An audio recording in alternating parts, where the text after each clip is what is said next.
The theme of good versus evil is as old as time itself. Humans are imperfect creatures. Thus, alongside humane ideas, ideas that are evil and immoral also live within us. It so happens that controlling the pull towards the good or evil isn't always easy.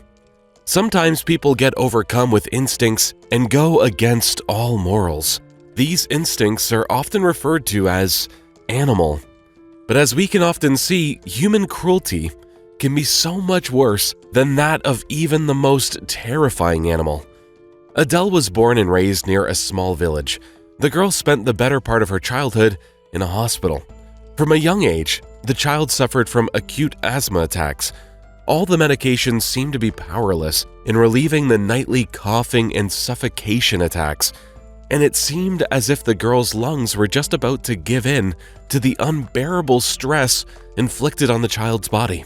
"Hello, my little princess," a soft voice woke Adele up one summer morning. "Hello, Grandpa. It's so nice that you came," replied the girl, giving him a big smile. "Did you bring me everything I asked for?" "Of course I did. Here are your pencils and your drawing board. Now quick, go wash your face or you'll miss the sunrise." "Look how high the sun is in the sky already." The old man drew open the curtains and the sunlight flooded the entire hospital room, in which Adele had spent the past 2 weeks without going outside even once. The girl was delighted and immediately got to drawing. She quickly threw together a sketch of the view that opened up from the window of her hospital room. Then, with confident strokes, she added colors to her drawing. Cozy houses scattered along the riverbank, bright flowers on lawns, and a yellow and blue sky far on the horizon. "Well, what do you think? Does it look any good to you?" "Very pretty, my love. You have a bright future ahead of you. As soon as you feel a little better, I promise to take you to a magical place with wonderful landscapes. I'm sure that the artist in you would appreciate it more than anyone else," replied the grandfather, hugging Adele around her fragile shoulders. He felt very sorry for his little granddaughter, who was emaciated from the illness and hadn't left the hospital walls in a long time, where she often felt lonely due to her parents' tragic death. The old man kept his promise, and as soon as the girl was released from the hospital, the two went on their small adventure. They packed some snacks, threw their backpacks in the trunk of their old car, and headed off into the forest. They had to spend a good hour or so trekking uphill, but as soon as Adele got to the top of the coniferous hill, her fatigue instantly faded, and breath became easy, like never before. "It's so beautiful here, Grandpa. The view from the hilltop is amazing," Adele shouted as loudly as she could, unable to contain herself. She ran, jumped, and squealed with joy as she felt such a rush of energy that her emotions came pouring out. The old man laid out the picnic blanket and gave Adele a fresh ham and cheese sandwich and some cocoa. The girl was beaming with joy. She had never felt as free as she did that day. She began to take pictures of every bit of the hill, gathering ideas for her future pieces. Once the sun began to set, the two hurried home to make it back by the nightfall. The way back to the edge of the forest was quicker, and when they were just a few meters away from their car, Adele suddenly stopped and listened. "Grandpa, do you hear what I hear?" asked the girl, worried. "I thought I heard dogs whimpering." "Yes, honey, I do." The old man looked around confused.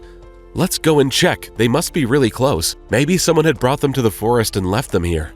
Grandpa carefully moved away from the bushes and tree branches as they moved towards the unfamiliar sound, and Adele followed. Suddenly, they stumbled upon tiny wolf pups. They were squealing and fussing next to their mother's breathless body. "Oh my God, they're not dogs at all.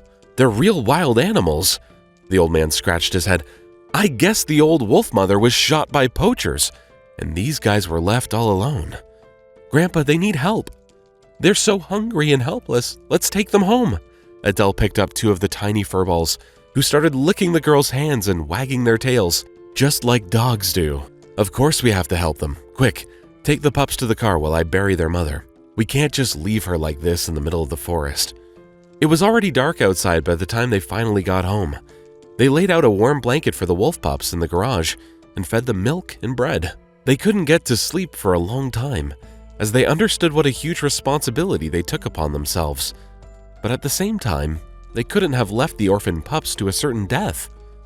Days went by. Sharky and Sparky, as the girl named the pups, grew by the minute, getting used to their new territory, and it seemed as though Adele was getting her strength back along with them.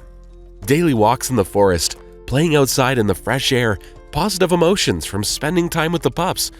It all literally made a miracle happen. Her asthma subsided. Nightly attacks no longer bothered the girl. She even gained her weight back, got some color on her cheeks, and her eyes were once again full of joy. The grandfather couldn't be happier about the changes that the wolf pups brought to their home, and always tried to give Sharky and Sparky some fresh bones as a treat. During one of their walks, the wolves ran off into the forest and never came back. Evidently, their animal instinct kicked in and they went off to join their relatives in the wild.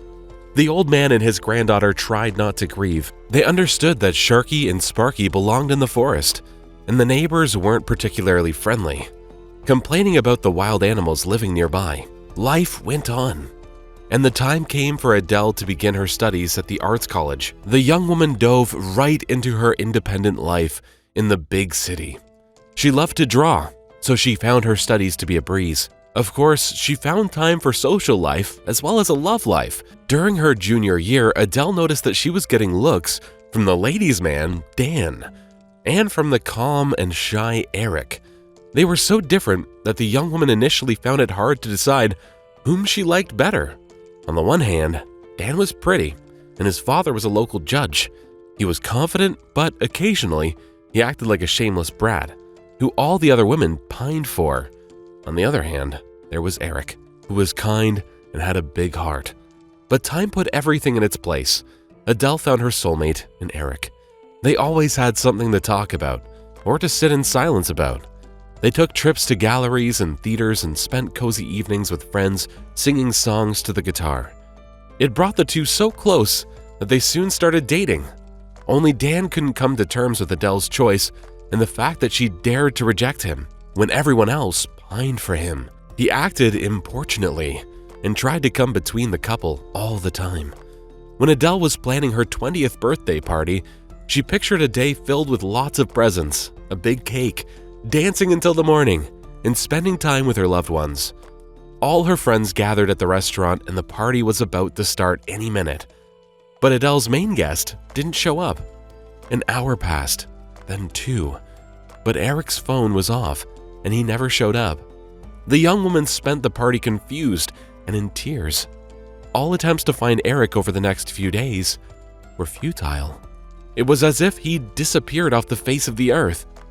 Meanwhile, Dan spent all his time around Adele, making things worse by saying, "Your boyfriend left you. He just ran off." The young woman couldn't believe what was happening. She loved Eric, and she was sure he loved her back. They were planning their future together. But time went by, and eventually, Adele came to terms with the fact that she might never see Eric again. Meanwhile, Dan's persistence and attention played their part. The young woman let him into her heart and allowed herself to start a new relationship. At first, things seemed to be going okay. He knew how to be attentive and showered Adele with flowers and expensive gifts. And for a while, the young woman was on cloud 9. But everything crumbled in one moment. When the young woman found out, she was pregnant. "You must get rid of that beggar and the little bastard son of hers by any means possible. We'll be the laughing stock of the entire town," Dan's father screamed furiously. "You have to get an abortion. This isn't negotiable. How do I even know that this baby is mine? What if you've been with someone else? And even if it is mine, I'll never accept it. And I don't want to see you ever again. I've had my fun," said the brat to Adele. The young woman was completely crushed, but she wasn't about to kill her baby. Adele went back to her grandfather in the village and told him what had happened. The old man met his granddaughter with kindness and open arms as he understood how much the young woman had to go through. "It's okay, honey. Calm down. You need to be stronger than ever before. Your heart will heal, and everything will be okay." The old man wiped away Adele's tears and made her a cup of hot tea. "You'll live here for a while. The fresh air will do you some good."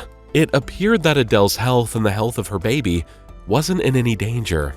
But at that moment, Dan had come up with an evil plan.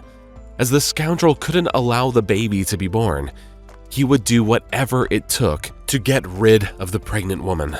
Dan gathered his buddies and drove his truck to the village, stopping on the way to buy a coffin. He knew well where Adele lived, as she often told him about the place she came from.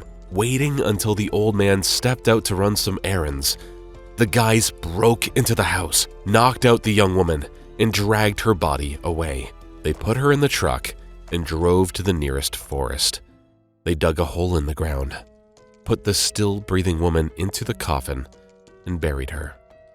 Then they quickly fled the scene of the crime, but they didn't get far. When the grandpa came home, he saw that the door was wide open. Things were scattered all over the floor, and his granddaughter was nowhere to be found. The old man felt that something terrible had happened. He alerted all the neighbors and the police. Together they turned over every rock in the village and the forest, and then the old man heard wolves howling and immediately followed the sound. The old man just about fainted when he saw the two predators in front of him, who were digging up a fresh grave with all their might. He recognized the two wolves as Sharky and Sparky. The old man called people over for help, and together they quickly dug up the coffin. What they saw inside made their blood run cold. The young woman was immediately taken to the city hospital. The baby couldn't be saved, and Adele was said to be unlikely to ever recover. The criminals were caught immediately, and they were sentenced to life in prison. Thankfully, the doctors did manage to bring the girl back to life, even though it required a lot of effort and she still needed a lengthy rehabilitation. During her stay at the hospital, Adele learned from the nurses about a young man who had been getting treated for amnesia, which he got after getting attacked by a gang of muggers. All this man could remember was his name, and it was Eric. It was as if something clicked inside Adele. The young woman did everything she could to get to see him, and her intuition was right. The man turned out to be her Eric. He didn't recognize Adele right away, but every day his memory was gradually coming back, sometimes as fragments, sometimes as entire days from his past. The two had to rebuild their relationship from the ground up, but that wasn't all that important, as the feelings of love had reignited in both of their hearts.